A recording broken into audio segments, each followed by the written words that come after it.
cabrones ven que dejamos ese coche sin gasolina, esos cabrones van a venir por nosotros, ¿ok? Pero como si Doriga te dijo que No no... valió madres, Pepito. Doriga no puede hacer nada para parar a esos perros, nos van a seguir sin parar. A ver, ¿qué?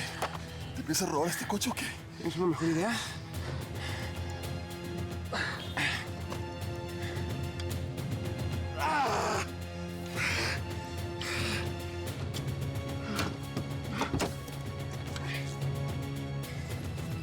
Vamos.